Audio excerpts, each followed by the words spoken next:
So this is my starter motor from my Generac generator, and it would intermittently fail to start. I'd hear a click, and then I'd go ahead and I'd reset the generator and start it, and it would go. I'm told that there is a gear in there that one of the pieces is chipped or not aligned right, causing this intermittent failure, and that's why I had to replace the whole thing. But I'm going to dissect this, and we're going to see if we can see what's actually wrong with it. But first, we're just going to give it a run to see that it actually, works. I have the positive end here connected to the positive lead here. This is the solenoid, so it then sends its power to the motor, and the return is on the housing here. I have a switch connected to the trigger, which is powered by the 13-volt signal. So when 13 volts goes to this trigger, it allows a connection between here through the motor and back around. And I have this connected to my car battery.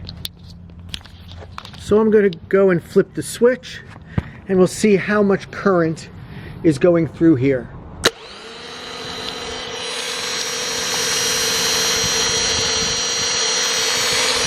Seems to run pretty well.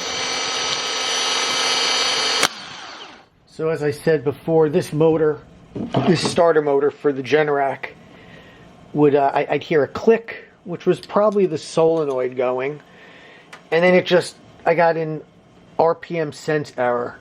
I was told that there is something wrong with the gear.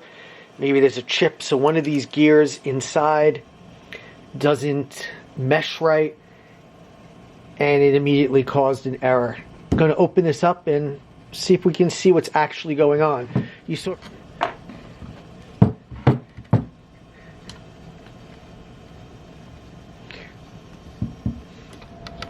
The solenoid's going to get sucked in. It pushes this out.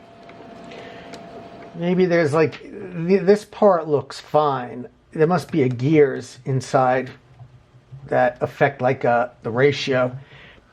Let's see if that took care of it. Way ticket.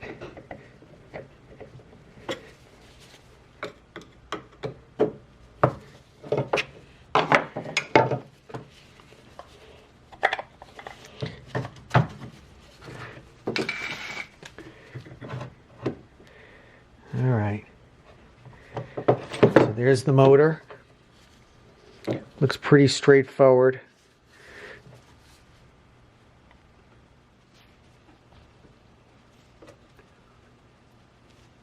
So those gears are turned. Let's see if we can figure out what's going on in there.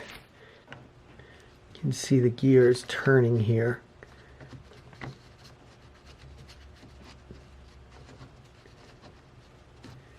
So you can see how the gears turn inside.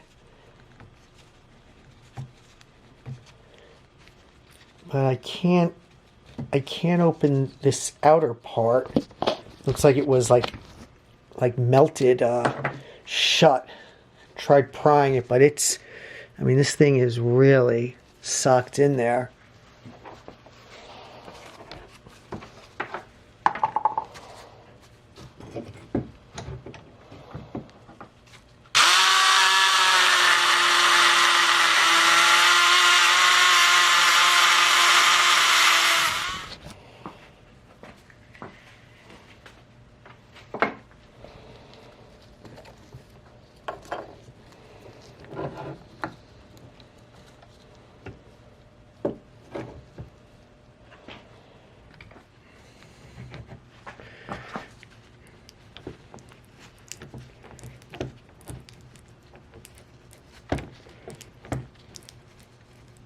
Here you can see I've taken the motor apart, and I'm going to take a look at its components. I don't know I'm picking this up on the camera, not, I guess if I'm going to include this in the video, maybe it did.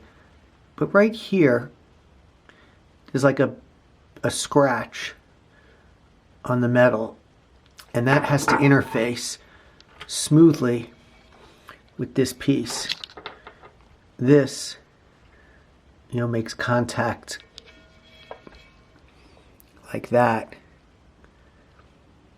And I'm going to make a guess, I could be wrong, that if you don't have a perfect contact, that little bit of extra resistance might be enough, that you don't generate enough torque